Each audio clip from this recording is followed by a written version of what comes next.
people know you as TO2K. Mm-hmm. Who is TO2K? I had a phase where I really wanted to like model. Yeah, I saw that. So if any modeling agency is looking for someone to model, TO2K will shave his mustache and be there. Yeah, but I won't do it for free. Or if I do it for free, I better get merch back. He will not do it for free, I repeat. Yeah. 20 minutes of the conversation didn't record. Sick.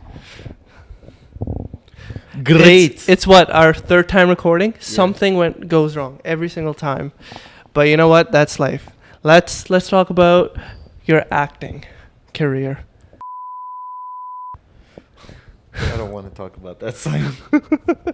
Okay. I really don't want to talk about that because if I talk about it, people from the industry that like want to make fun of me and like are my friends will go watch that, and I want that gone from like everywhere, bro. A few moments later. Were you a signed model at one point? No. You shot for... Oh, no, I was not. Bro, Okay. It was so weird. I was just chilling with a friend one day, and I get a DM from... And actually, no, I didn't get a DM. They followed me on Instagram.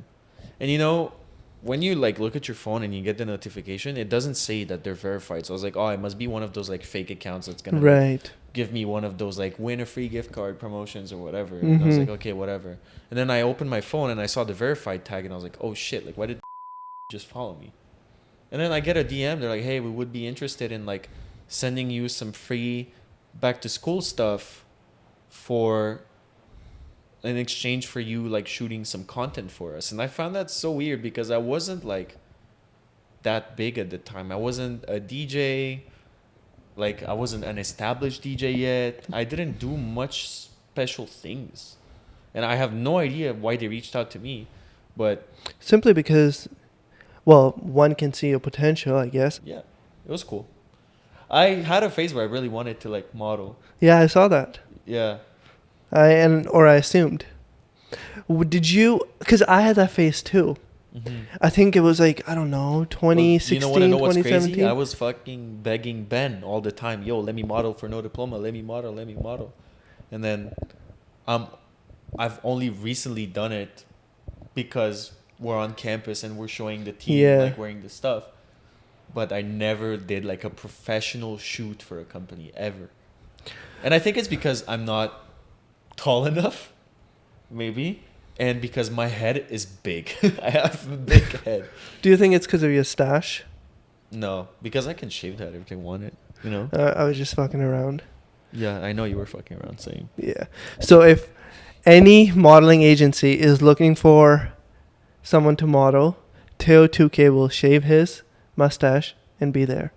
Yeah, but I won't do it for free. Or if I do it for free, I better get merch back. He will not do it for free, I repeat. Yeah. Okay. Okay. You've done dancing. You've done acting. You have modeled. You have been involved in content creation. And now people know you as TO2K. Mm-hmm. Who is TO2K? So TO2K is just me behind a DJ booth playing music and playing it good. Playing it good? Yes. Because there's a certain way to go about DJing. Okay. And it's how you play songs, in what order, for who, what crowd. You know, it's like, it's a craft. It's an art. It's almost like a business. You got to know your target audience. Exactly. You got to know how to market through flyers or just your personal brand in general. Exactly. Let's talk about the journey in general. But at first, obviously, DJing was your hobby. Mm-hmm. How does one go from having a hobby to now making steady income? Man, it was really weird. Like, I had it as a hobby just because during COVID, like, I wanted something to do. Like, I wanted to learn and stuff. And I never expected to, like, play gigs that literally, like, I don't have to have another job to, like, have steady income. Mm-hmm. Just from DJing, like, I'm good. Yeah. Right? But I just started because I thought it was really fun. And I, like, playing with stuff, and I like learning new things. You do like learning new things, yes. So I did that because I thought it was interesting, and then I just practiced every day in my basement, like for maybe like a consistent 2 months. I was just like always trying stuff, and then I was always doing the same stuff, right? Okay. House music, electronic, like intense dubstep shit, because that's what I was into at the time, right? And I only learned how to do more when I actually got like a professional gig, right? Because I was doing like house parties for my friends, whatever. When you're with your friends, it's either they tell you like, yo, play this song, and you do it because it's funny, or you just play whatever you want and they just listen and do their own things, right? Yeah. But when I got an actual paid gig, I was like, okay, I need to actually prepare music, like a varied, playlist with like, and Has that's different genres, and that's what pushed me to really like do a lot of music research, expand my library, stuff like that. It's actually being given that opportunity. But my first ever DJ set for a crowd that I didn't know was on a No Diploma Live. on a No Diploma Live. The I did not know Diploma that. talent show, bro. You didn't see that in your No, of research. I did not see that in That's my my research. first contact with the No Diploma community was that, bro. I was a fan of No Diploma. I wanted to model for No Diploma really bad. I DJ'd for No Diploma, and then I did videos for No Diploma. Really out here hustling, Yeah, man. just like me.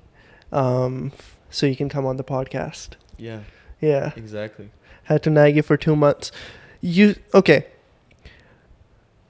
Someone comes to you and they're like, you know what? Hey, Teo, I have been enjoying DJing. I like this as a hobby. How do I make this a full-time career, or how do I make some steady income out of it? I know you cannot give like a blueprint, but how did you come to that point? Bro, I think the best way for somebody to do that is you gotta start humble. You gotta start in a small place that's not crazy packed all the time, and it's just like a town, like small bar, close to where you are, whatever.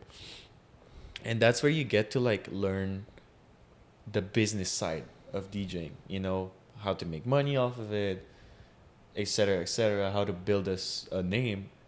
And you also need to market yourself, so you need to have proof of what you can do. Sort of a portfolio? Type. Okay.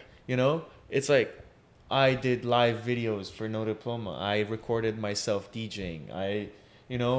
It's just showing people what you can do, inviting people to that small bar. But you can't start in a big place, because if you start in a big place, you might be very disappointed of your own performance, because a big place has big DJs. And expectations. Exactly. They have big expectations. So if you go there, you do a shit job, you might have like completely like fumbled your chances to be there ever again. So that's why I say start small, because small places don't have high expectations. You get to experiment, you get to learn, and prepare yourself for the bigger place. Because that's what happened to me. I did a pool, like 8-ball pool bar. In Brossard, right? No, in St. Hubert. Okay. But it's close to Brossard. I did that for like a year. No, not a year. Maybe like 6 months. Every Friday, I would do like that. They would pay me 400 cash. And That's fucking fantastic. I know, but 400 was at the end. Because at the beginning, I was getting like 150, bro. 150 cash for a DJ is not a lot when it's like a actual like bar. What about it for a new DJ? For a new DJ, it depends. If you DJ 2 hours, 150 is phenomenal. Okay. But I was doing 5 hours. 150, 5 hours, still, it's like $30 an hour. If you should always think that way. How much money am I doing an hour for what I'm doing? Yeah. Right? So, what's different between, apart from your skills, the person that sort of got rejected to play at house parties to the person who is playing a set at the mural? what do you mean? Apart from the skills, what else has changed? So you have been able to be a part of mural. Man, it's just the personality, the, I guess, taste, connections. But the most important thing is just being an overall honest and good person. If people can tell that they can trust you, they can like work with you and it will go smoothly, you have an edge over everyone, right? So you shouldn't like, and this is another word of advice. It's never Preach. let it get to your head, Yeah. right? With anything. Yeah. Exactly. And if I've learned something, you shouldn't push too much, but you shouldn't like be too nonchalant either. So you should always be very transparent about everything. If you only talk to the person for a business opportunity, Yeah. make it clear. If you want to actually become friends with them, you want to know more about their life, make it clear. And if you don't like the person and don't want to work with them, make it clear. And I think that when you're honest with that, people appreciate it, right? So I don't know what Montreality saw in me, but whatever they saw in me, it's true because that's what I give off. Whatever they saw of me is me. Like I'm honest, I'm transparent, and I'm an open book. Have you always been like that? No, honestly, being like no diploma taught me that. Ben taught me how to be like that. Taught you to be honest? Not necessarily honest, but just open. He taught me like how to talk with people. You know, like it's Very well spoken guy. exactly. Ben is Ben is extremely well spoken, and it's also when you think about it, like like you've seen rappers or like bigger artists and stuff. Yeah. When they walk into places, they're always like avoiding people, stuff like got that. their sunnies on. Or like, yeah, they got these on. Or when you talk to them, they're like, who's this kid? Like, whatever. He's probably a fan or whatever. And, I'm not famous. I'm well known in Montreal by people who go to the clubs Yeah. because my name is often around. On the flyers. Exactly. And like people mention me to other Mhm. people that mention me to other people, whatever. So whenever I have the chance to introduce myself to someone that might be an important person, might not be, but just piques my interest, Yeah. I always approach it very respectfully. I talk with them. Or when somebody asks me, like comes up to me and they ask me questions, I always answer truthfully. I never push people away. Like if I don't have time to talk to them, I'll be like, I'm so sorry. I am in a rush right now. I can't talk to you. I'll get back to you in a moment or whatever. It's always being respectful, being honest, and being a good person takes you so far. And I'm not saying this as a fake it type of thing. I'm saying this as an actually do it and believe in it. Be conscious about when you're interacting with people, I guess. Exactly. You need to be very conscious and self-aware Yeah. of who you are and how you appear. I'm glad you mentioned the word self-aware because you mentioned in a previous podcast that you are someone who you consider to be quite self-aware. Tell me the importance of being self-aware as a creative. Man, being self-aware is like you gotta know what your difficulties are and what your like strengths are. Strengths and weaknesses. Exactly. So I wouldn't call them weaknesses. I would call them difficulties because you can work on them to like make them better, right? A weakness is like something that I feel like to me weakness is something that you'll always have, As difficulties, I feel like it's something that you can overcome, right? So you see difficulties more so like an obstacle. Exactly. It's an like obstacle that you can jump over. Yeah, right? like a hurdle. Yeah, gotcha. So that's just part of the game, I'm good at something, but somebody might be good at something else that I'm bad at. And that's why I was talking about like being good and being honest, asking questions to people, like making conversation about these things, because then maybe you can provide something and they can provide something in return. Just like knowledge, information. I'm always looking, I'm always learning. Everywhere I go, even if I'm at the club, I'm learning something. You know, What is something you have learned this week? something I've learned this week. Yeah. Um, I was talking to Thomas from St. Woods, and he told me a bunch of things about manufacturing for St. Woods. You know? How can I provide you value? And how can you teach me? And he was like, you don't even need to do anything for me. I will just teach you. People want to help people. And especially they want to help friends. So I feel like if you can put some kind of work within yourself, be a little more self-aware, see where you can provide value, or just make sure that someone who's talking to you will have somewhat of a good time, I think you can get the help Exactly. that you And want. like I said, being honest goes a long way, man. Yeah. Being honest, being nice, being open. And it's something that I've gotten since I started DJing and like hanging around like people from the industry and stuff, you know, like I've gotten it a lot. Tio, you were an honest person and I like that. And it's not hard to be like that, you know? It makes me feel very warm that like people think that of me, and I'm like, good, that's like what I've been going for, you know? I don't want to be like just a product. I don't want to be marketed as just a DJ. Like I want to be a person first, right? Yeah. And I think that's the goal and that's the key to being like appreciated, because when you do stuff for people, also when you help, like when you're hungry, when you show people you're hungry, people are willing to like give you opportunities in return, right? Yeah. So- Yeah.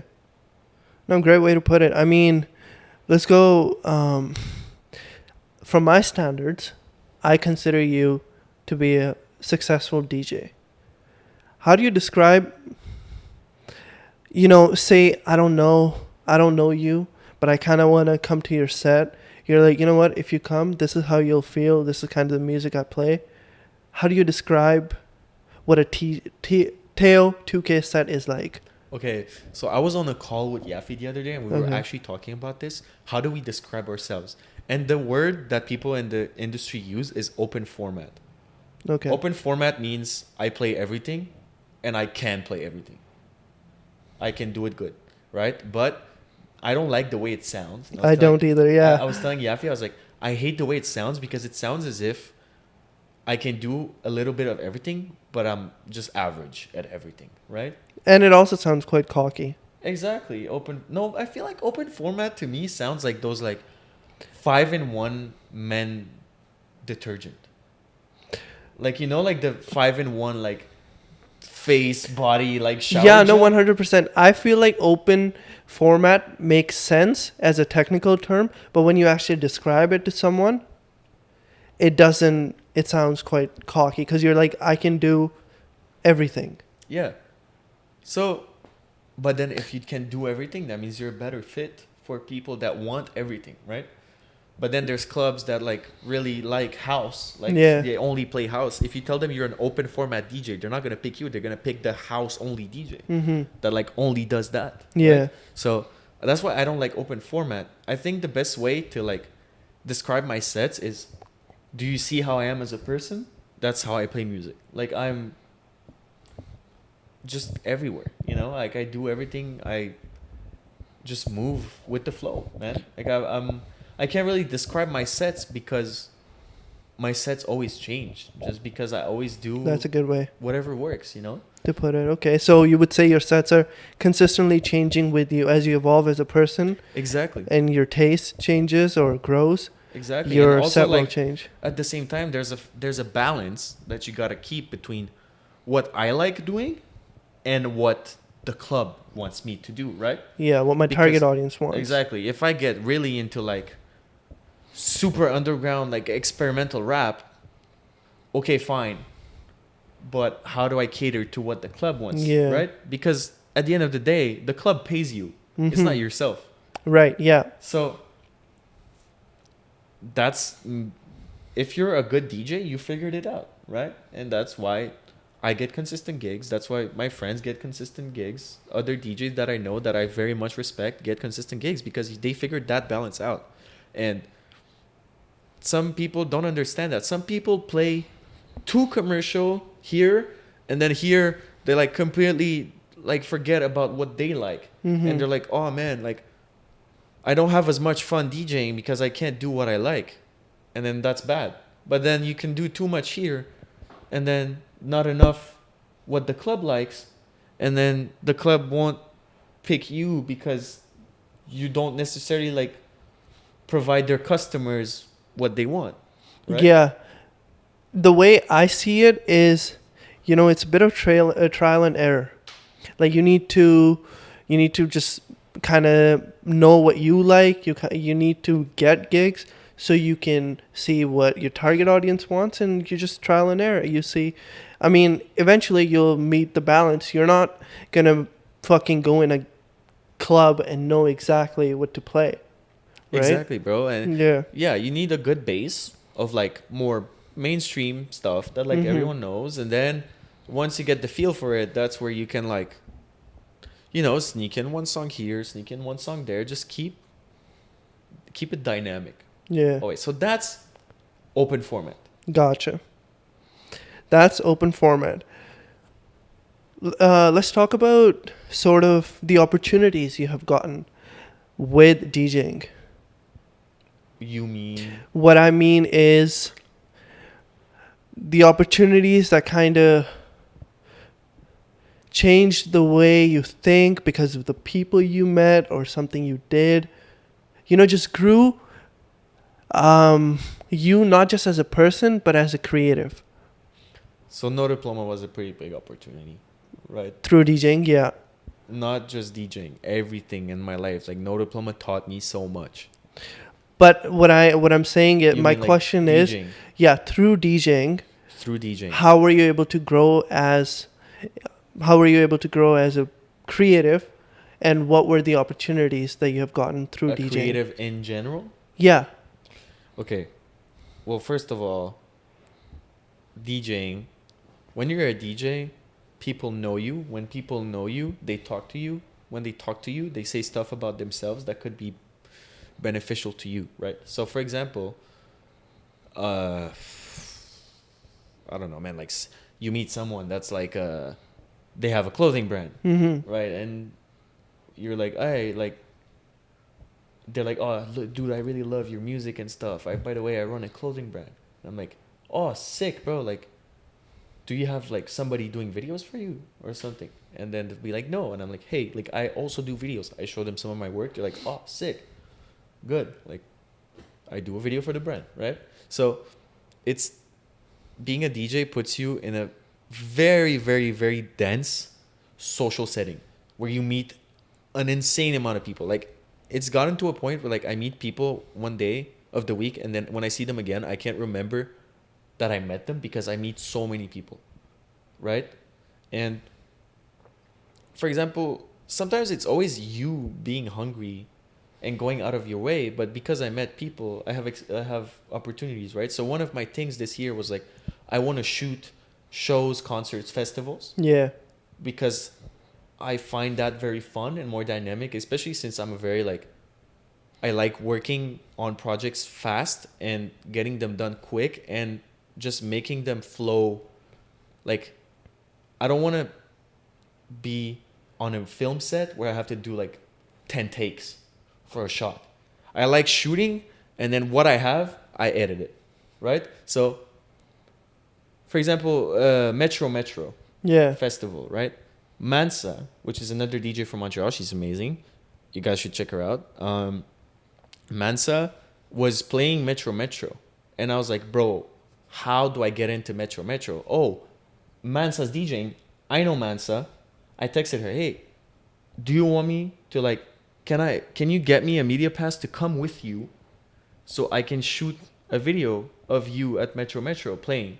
And she's like, bro, sick. And I was like, I'll do it for free. Like, I just want to have that experience of being there shooting, and then I can have that in my portfolio, because the last things I have in my portfolio are like old, you know? Like I haven't shot that many great projects for a bit because like DJing kind of took Yeah. a big part of my life, and I don't mind, but like the video stuff, now that I'm like kind of relaunching that video side of myself, I need new fresh stuff that is representative of what I can do now. You get what I mean? 100%. So yeah, so like I've been shooting like for free because I don't care about not necessarily making money if, first of all, I want to do it really bad. Yeah. Second of all, I make money off of DJing. If it's something that is cool, but I don't care, like, let's say it's a project and I'm like, well, if I do it, it's cool, but if I don't do it, I don't care. Like, I don't care about it as much. That's my paid gig. Yeah. Right? Or when I have to, like, really come, I don't know. No, you have summed it up pretty perfectly. I think like it all comes down to you know, DJing kind of puts you in a more comfortable spot, and now you're sort of getting back into content creation and hustling your way to get more gigs so you can build a portfolio. And I think, like, fuck, even me, I can learn from that, because you can apply this principle to a lot of things, especially I feel like the free mentality. Because, I mean, a month ago I asked you if you can help me film a commercial, and you were like, you know what, I'll do it. Do you remember that? Oh, was it for... Nothing makes sense? Yeah. Yeah. Yeah, well, that's fun because I want to do that project, you know? I want to do something like that. And it's like on my bucket list of like things I want to do videos for, right? Yeah. So like you provided that opportunity for me, and I'm going to take it because it's like, oh, cool. Like I get to do it. Same thing with like Metro. Like, Yeah. it was on my bucket list to shoot a festival like that. I was allowed to go on stage. I got on stage. I shot Mansa. Yeah. Along came another opportunity where you met another artist, right? You took like a behind the scene video for Corday. Oh yeah, that's because I was backstage and I was just like, oh my god. Okay, so this is Malik from St. Woods. Shout out to him. Wednesday we were hanging out and he said, Tio, sometimes you shouldn't like ask to be somewhere, to be allowed somewhere. Sometimes you just need to risk it and be somewhere you know you're not supposed to be, because maybe that will bring you a better like result. So I wasn't supposed to stay backstage, but I was already backstage with Mansa. And then I was like, you know what? Like, I'll just stay here. I have a camera in my hands. None of these security guards know that I'm not supposed to be here. It's just like the big bosses, like when they come around, I need to like act Yeah, a certain way and a certain whatnot. way Yeah. or whatever. But like, bro, every time an artist came up, I like took a shot of them. You know, I got Yeet too. Yeah. Sure Lonely. And that's it, bro. Like, it wasn't like I didn't even get that good footage of them. Corday, the footage was really close. Yeah. But it was just him talking to his team and stuff. Like, you know, I didn't have an interaction with him. So if I had posted that as a full clip, it would have been hella weird. But I posted it in my stories just as a way to say like, yo, I filmed him. And that's another thing. If you want to be part of a community, if you want to be like work for someone, like get hired for something, you always need to offer value, and you need to offer something that they don't already have. If there's a clothing brand you really like and you're like, yo, like I really want to be part of the team, they're not going to hire you to teach you how to do something. They're going to hire you because you have something to teach them, right?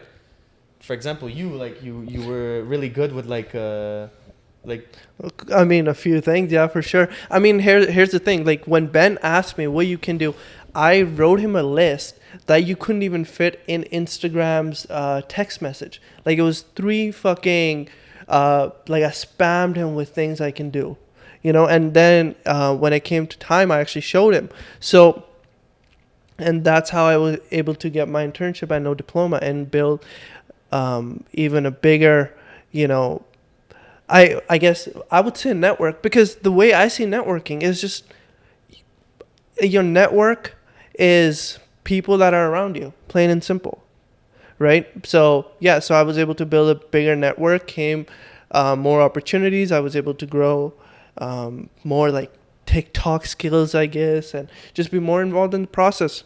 You learn, bro. Exactly. Yeah, man. Like, I think I don't want to sound like I'm preaching here, but we live in a world where everybody wants to be cool and shit. And I think that's just not it. Like, just go out of your way, fucking be honest. Who cares if I had to ask you for 2 months to do a podcast again?